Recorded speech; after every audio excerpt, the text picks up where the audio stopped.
Let's listen in.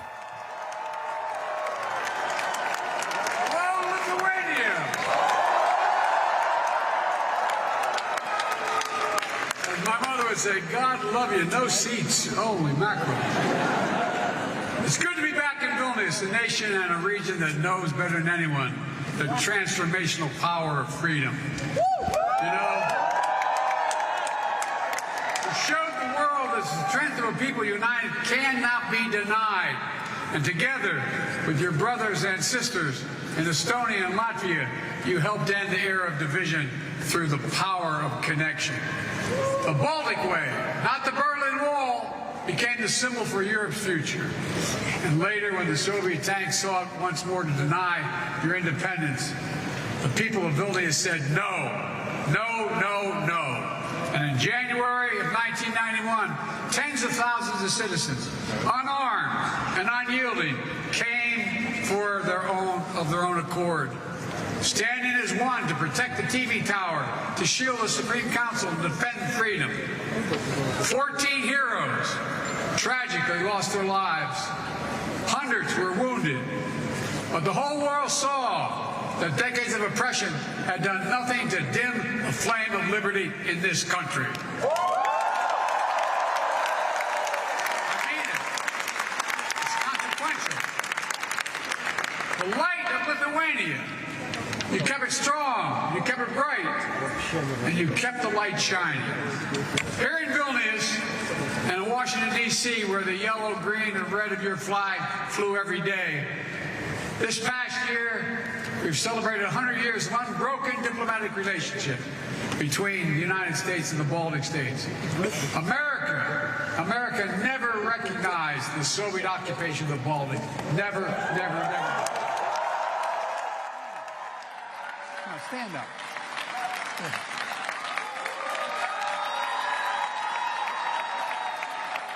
As your president can tell you, the bonds between Lithuania and the American people have never faltered. And just 7 months after the bloody January crackdown, the first foreign visitor to have their passport stamped here in Lithuania with visas to this new reborn state were a plane load of Lithuanian Americans from Chicago, Illinois. Oh. And their families are still proud of that. Los Angeles came after that. A lot came after. Look, many aboard that plane had fled Lithuania during the early years of Soviet oppression and marveled at their return to this independent state. One of them told reporters, quote, "This day is like a resurrection for us. This day, Father, is like a resurrection for us." That's what the quote was, for real. That's the feeling. And it was.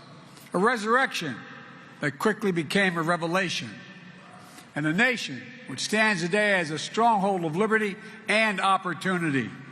A proud member of the European Union and of NATO.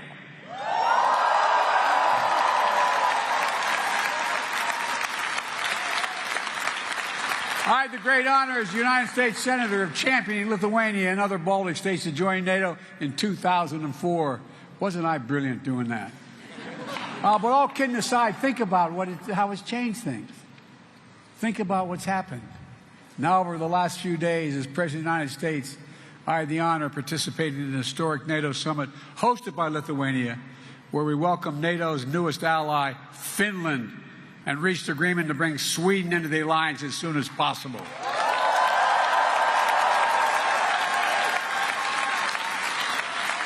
And President Erdogan kept his word.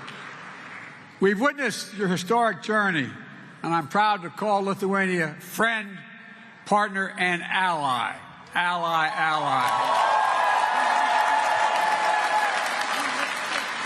Soon NATO will be the 32nd freestanding, have 32 freestanding members standing together to defend our people and our territory.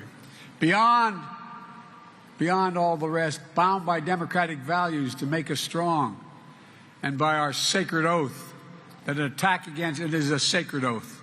Attack against one is attack against all.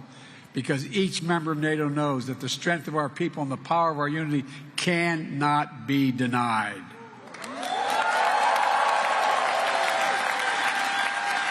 If I sound optimistic, it's because I am. Today, our alliance remains a bulwark of global security and stability, as it's been for more than 7 decades. NATO is stronger, more energized, and yes, more united than ever in its history. Indeed, more vital to our shared future. It didn't happen by accident. It wasn't inevitable. When Putin and his craven lust for land and power unleashed his brutal war on Ukraine, he was betting NATO would break apart. He was betting NATO would break. He thought our unity would shatter at the first testing. He thought democratic leaders would be weak, but he thought wrong. Faced with the threat,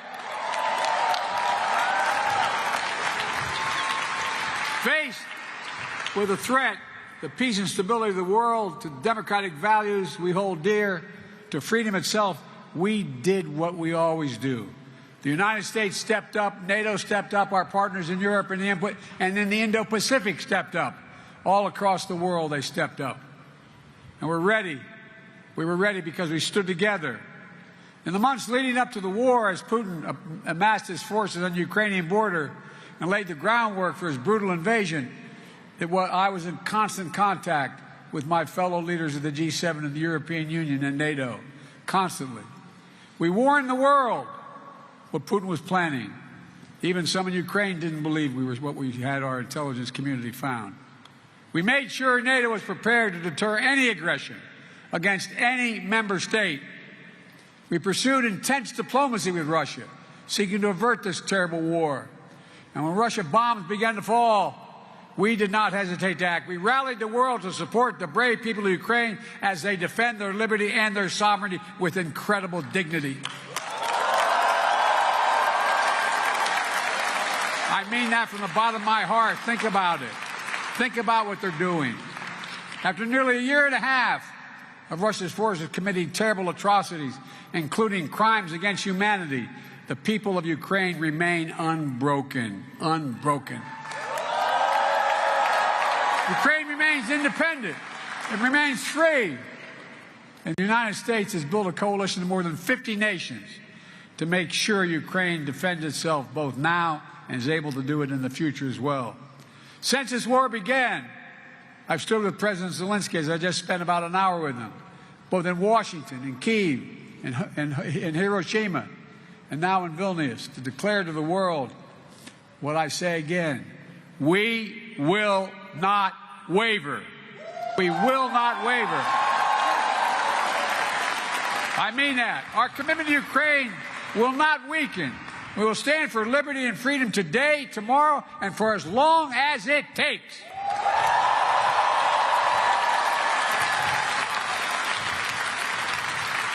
We all want this war to end on just terms, terms that uphold the basic principles of the United Nations Charter that we all signed up to: sovereignty, territorial integrity. These are 2 pillars of peaceful relations among nations. One country cannot be allowed to seize its neighbor's territory by force. Russia could end this war tomorrow by withdrawing its forces from Ukraine, wrecking its international borders, and ceasing its attacks on it, its inhumane attacks on Russia, by Russia on Ukraine, against its children, women and children, its military. Unfortunately, Russia has shown thus far no interest in the diplomatic outcome. Putin still wrongly believes that he can outlast Ukraine. He can't believe it's their land, their country, and their future. And even after all this time, Putin still doubts our staying power. He's still making a bad bet that the conviction and the unity among the United States and our allies and partners will break down. He still doesn't understand that our commitment, our values, our freedom is something he can never, never, ever, ever walk away from. It's who we are. I mean, it's who we are. It's who we are. Throughout this horrific war, the people of Lithuania, together with our Baltic brethren, have been among the most fierce champions of Ukraine's right to a future of its own choosing, one that is free, because you lived so long with freedom denied. Many of you who are older know better than anyone how precious the right to determine your own future is. Precious to people everywhere, everywhere. Not just in Ukraine, but Belarus, Moldova, Georgia, and all the places around the world where people continue to fight to make their voices heard. So my message to all of you united is keep it up, keep it going. Keep reminding the world of hope that Lithuania embodies, and that's what you embody, hope in this country. Oh, I really mean it. I'm not joking. I mean this sincerely. We must never forget how much this matters, and never, never give up on a better tomorrow. The defense of freedom is not the work of a day or a year. It's the calling of our lifetime, of all time. We are steeled for the struggle ahead. Our unity will not falter, I promise you. Folks, as I look around the world today at a moment of war and peril, a moment of competition and uncertainty, I also see a moment of unprecedented opportunity. Unprecedented opportunity. Opportunity to make real strides toward a world of greater peace and greater prosperity, liberty and dignity, equal justice under the law, human rights and fundamental freedoms, which are the blessing and birthright of all of humanity. That is the world the United States is working toward. And it's one we'll only reach if we do it together. And I mean together. We need to take the same spirit of unity, common purpose, determination that we have demonstrated in our response to Russian aggression in Ukraine, and bring more partners along as we continue working to build a world we want to live in and a world we want for our children. My friends, at the most fundamental level, we face a choice. It's not hyperbole. We face a choice. A choice between a world defined by coercion and exploitation, where might makes right, or a world where we recognize that our own success is bound to the success of others. When others do better, we do better as well. Where we understand that the challenges we face today, from the existential threat of climate change to building a global economy where no one gets left behind, are too great for any one nation to solve on their own. And that, to achieve our goals and meet the challenges of this age, we have to work together. And I mean this sincerely. The world's changing. We have a chance to change the dynamic. That's why I've been so focused as president on rebuilding and revitalizing the alliances that are the cornerstone of American leadership in the world. These past years, we brought the transatlantic partnership to new heights, reaffirming the importance of the relationship between Europe and the United States as an anchor to global stability. The idea that the United States could prosper without a secure Europe is not reasonable. We've also elevated it. It really isn't. Not a joke.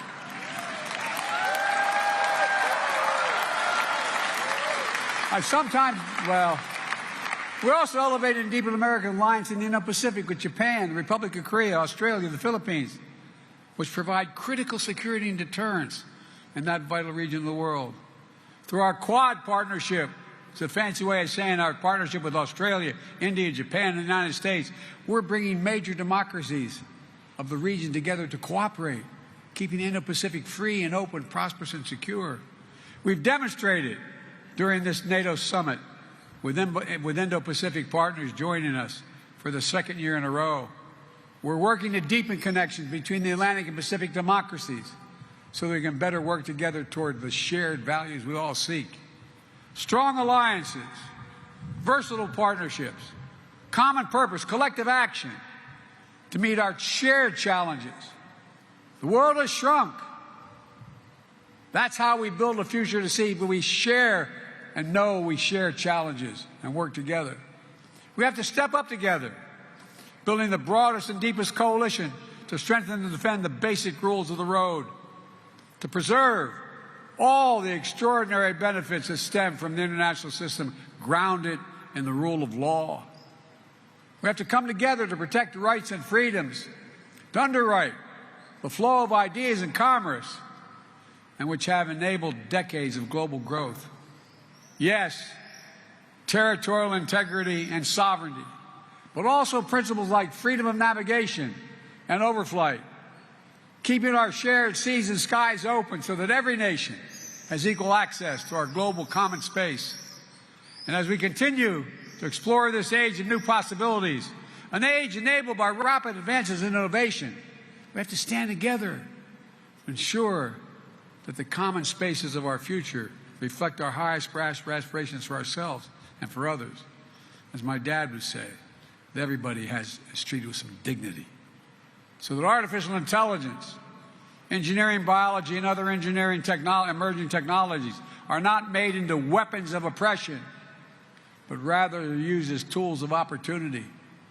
Working with our allies and partners to build a supply chains that are more resilient, more secure, so we never again face a situation like we had during the pandemic, where we couldn't get critical goods we needed for our daily lives.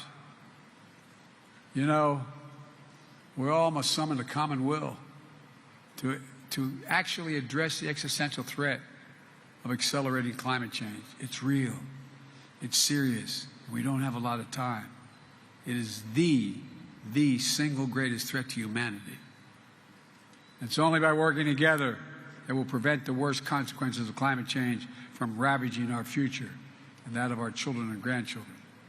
We also have to recognize our shared responsibility to help unlock the enormous potential that exists in low and middle income companies around the world, not out of charity, but because it's in our own self-interest.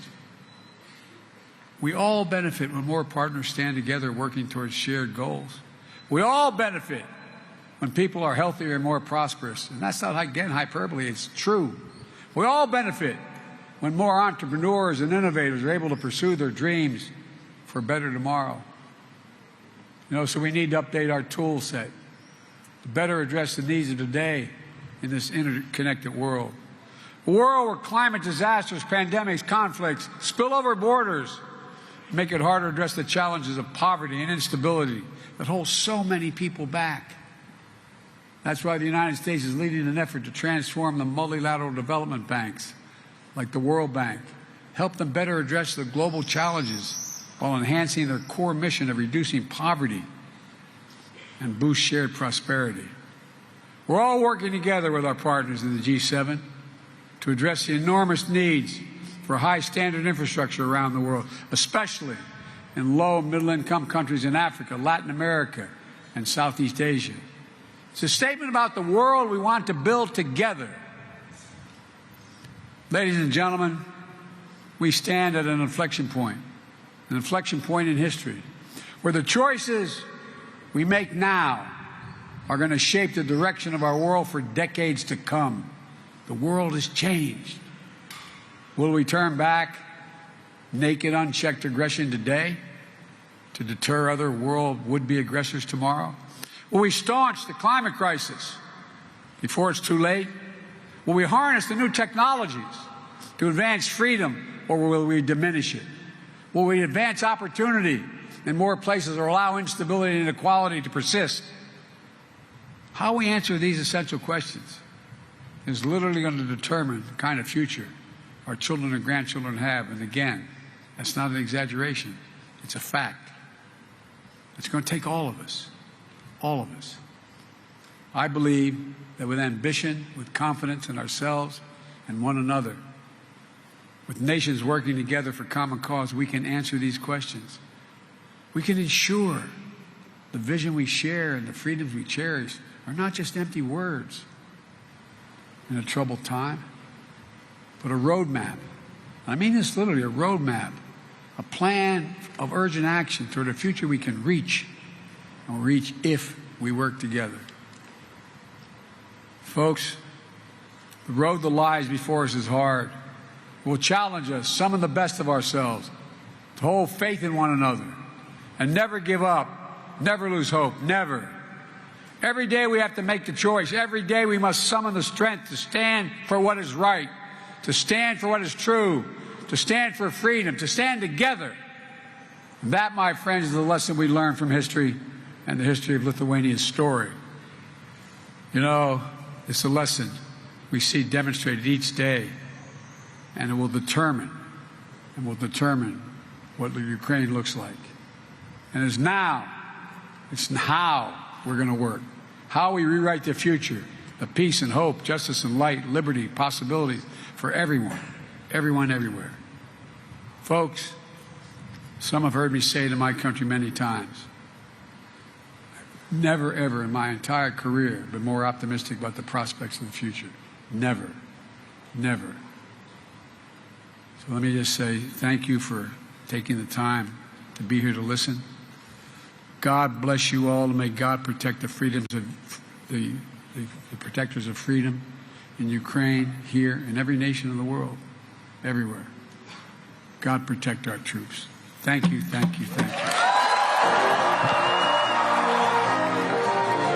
US President Joe Biden there with a message of hope, justice and liberty, talking after the annual NATO summit in Vilnius, Lithuania.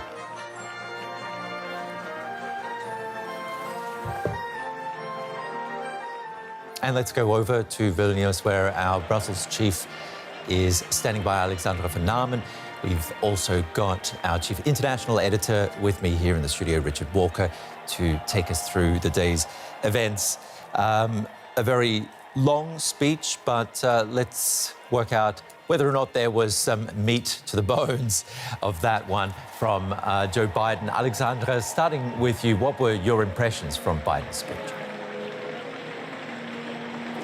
Well, I think that the words that President Biden had to share here, that the speech was exactly what the people in Vilnius, the people of Lithuania wanted to hear, because he started with reference to the country's history, decades under the Soviet regime, and he praised the bravery of the Lithuanian people who stood up for the freedom and the independence from the Soviet Union. Many of them were killed in January 1991 as they were fighting for freedom and the independence of their country. So by praising their bravery and characterizing them as a symbol of freedom in Europe, he then talked about the situation now, asking them to understand and telling them that, of course, they do understand how important it is now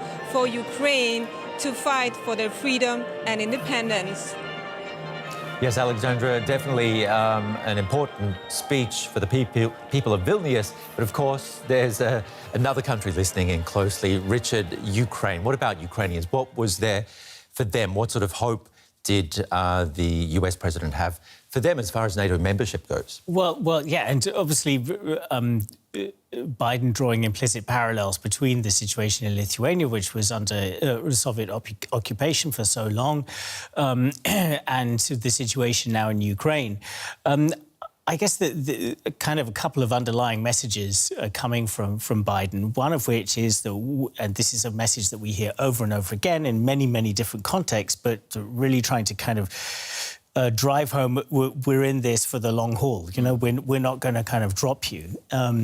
And part of the concern there is, I think, in Ukraine and also in parts of Europe, that you know, what happens if a degree of sort of fatigue sets in, either in publics or in government, or, and then the biggest kind of potential break that could happen is if late next year, when there's a presidential election in the United States, if Biden is defeated by a Donald Trump or another candidate who is much more sceptical about the line that Biden has had towards Ukraine. So Biden really trying to hammer home the point that, no, this is, you know, the United States is here to stay, trying to, you know, say that Putin wrongly believes that he can outlast Ukraine, that he can outlast Ukraine's Western supporters, and that is a miscalculation on Putin's part. And then I think the other kind of underlying point that he had in terms of, you know, he talks about this often as an inflection point, I think it kind of fits in with this, the overall message that we've had from him over the last couple of years, that it's a kind of an era of democracies trying to push back and defend themselves against autocracies, you know, a sort of battle of the systems. And I think that was underlying an awful lot of what he talked about as well. Let's go back over to Alexandra. I hope you can hear me there. NATO allies haven't given Ukraine a timeline yet when it comes to membership. Tell me what you think about what you've heard today as far as the US is involved with NATO's decisions. Well, in his speech here, President Biden once again stressed that the U.S. is determined to support Ukraine as long as it takes, as he put it, saying that we will not waive, and stressing by saying that Ukraine can rely on the U.S. as partner. But of course, we know that the U.S. administration was very cautious when it came to the question whether Ukraine could be given a timeline for an invitation for joining the alliance. We know that inviting Ukraine right now to become a member would mean that NATO could be driven into a direct conflict with Russia. And Biden has stressed many times that it's also important for a longer-term perspective for Ukraine, that they also not only will be able to win this war, but also to implement important reforms when it comes to the functioning of democratic institutions, fight against corruption. So the US was one of the NATO countries who were skeptical when it comes to Ukraine's wish to have a timeline for joining the alliance. But here, once again, the US president stressed that even though they were not ready to extend this invitation, they were still determined to support Ukraine with weapons, with equipment, with anything they might need to prevail as an independent state. Thank you, Alexandra. Another question to you, Richard. After Biden said that we will not waver, our support will not weaken as long as it takes, he then went on to say that this war must end on fair terms and referred to territorial integrity and sovereignty. How on earth is that possible? Well, I mean, the Western supporters of Ukraine are trying to make that possible by providing Ukraine with the means and the weapons and the support to try to push back as much as possible. But I think that messaging is messaging that we hear from the US, but also from other European supporters of Ukraine, which is partly aimed at the kind of messaging that we get from China. Where the Chinese, I think you get the impression that they would simply like to have a ceasefire that pretty much sort of puts the conflict to bed and allows a return back to sort of business as usual on a global scale, without worrying too much about whether a certain amount of territory ends up here or there. And this is a concern for Western supporters of Ukraine because they see the appeal, potentially, of a message like that to other countries around the world, which aren't so concerned about where, the status of the Donbass. They are concerned about the impact on the world economy. The Western supporters of Ukraine say, no, you simply cannot have an outcome that rewards Putin's aggression, that this would be a dangerous precedent in the world, and that there has to be an outcome that is just. But of course, whether that can be achieved will depend a lot on the outcome on the battlefield. I mean, this is not in the stage of diplomacy. This is at a stage of fighting. The US and Western backing for Ukraine is absolutely central to whether Ukraine will be able to achieve anything like that. Something that could make a difference is the use or the heightened use or increased use of cluster munitions, which the US has been talking about in the past days, about sending to Ukraine. What sort of a message does that send, though, remembering that cluster munitions are banned by over 100 countries, not the US, Russia or Ukraine? Yeah, well, this is certainly a controversial decision that the US has made, and Joe Biden has said that he was reluctant to make the decision and took a lot of persuading in comments that he's made to the press about this. The Biden administration is arguing that it's simply a pragmatic move, that they don't have enough of the ammunition of the conventional ammunition that Ukraine needs, and therefore, until they can ramp up production sufficiently, they're going to kind of tide Ukraine over by providing these cluster munitions.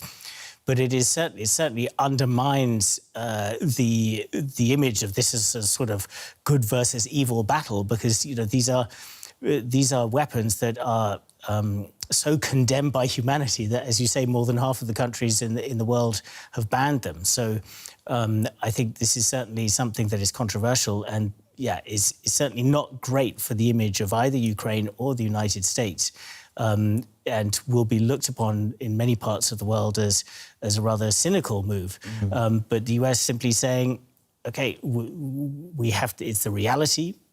Ukraine needs ammunition. We can't provide enough of conventional sorts, and that's why they're making this move. One more question for Alexandra, who's still standing by for us in Vilnius. What is the way forward now?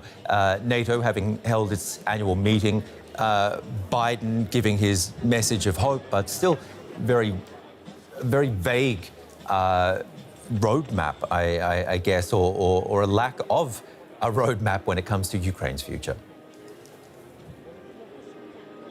I think that what became clear here in Vilnius, that NATO allies want to focus on practical support for Ukraine, because the key question right now is to deliver anything they need so that they are able to advance their counteroffensive, and so they are able to take back their territory. I think that is the most important goal that was stressed and emphasized by many heads of states here and also NATO officials. And when it comes to Ukraine's status with NATO, they didn't get an invitation, they didn't get a timeline, but they got a new body, a new council, the NATO-Ukraine Council, and that is indeed an upgrade of their status with NATO.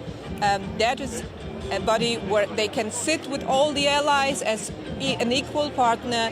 They can speak about any issues that are important for them.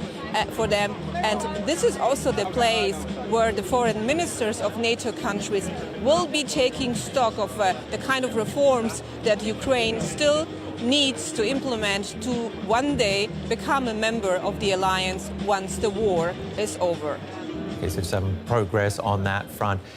From Alexandra von Namen in Vilnius, thank you very much for following events for us today, and Richard Walker, our Chief International Editor, here with me in the studio.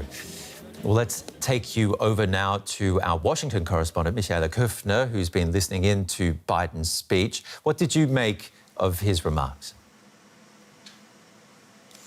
Well, I thought it was most striking that this started off as a NATO speech, but it then became much bigger. He spoke about this being a struggle for the rules of the road to be defended, for democracy to be defended in the future. There were a lot of references towards the Asia-Pacific, of course, with the United States squarely standing off against China, particularly on security, which could spill into their economic relations as well. So while Joe Biden here, after his bilateral meeting with Volodymyr Zelensky, literally said to him, it is going to happen, meaning the NATO membership, but still refusing to give a timeline, also over democracy concerns, but also when it comes to issues like corruption. He, at the same time, reminded everybody that while this is a central conflict, these NATO standing together, the G7 countries standing together over this, is part of a much bigger struggle. There, he said, the United States did on Ukraine what it always does. It stands together, it stands up to here in this case, Vladimir Putin, those threatening freedom. So it's an overall battle of freedom.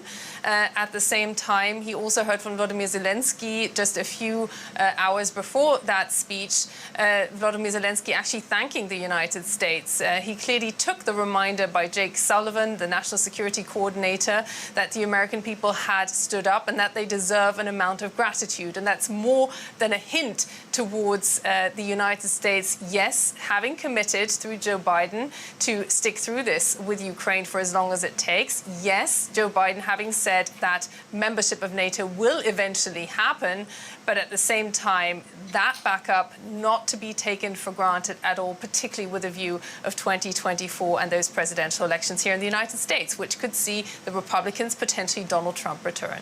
Yeah, you said it. We're hearing promises and pledges from Joe Biden, the current US president. This is a prolonged war, and it's going to take more time before it's over. And that could mean a different US president. So how much support, first of all, do we have in the American public, would you say, for Ukraine, for providing more weapons and for providing the lion's share of aid?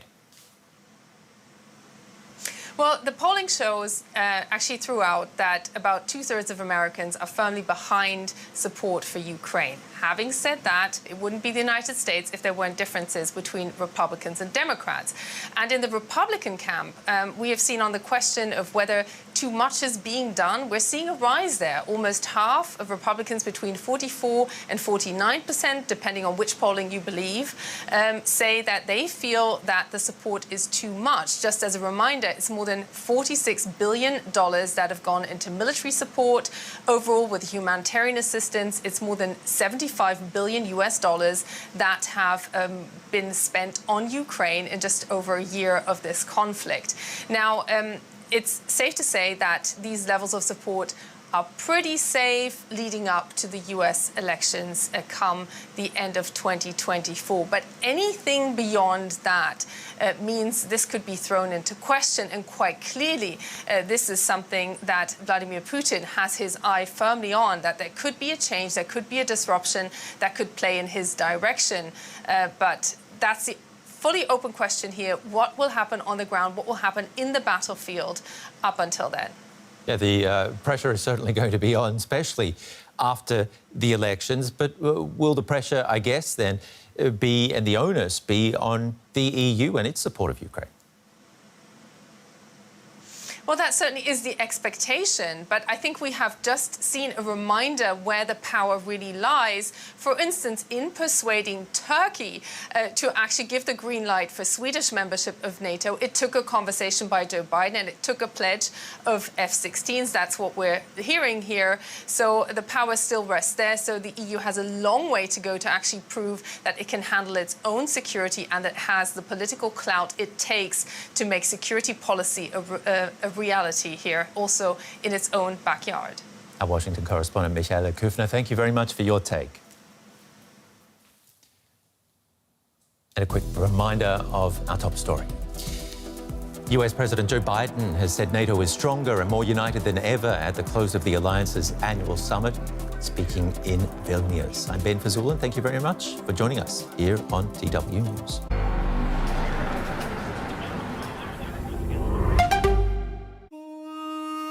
People are fighting over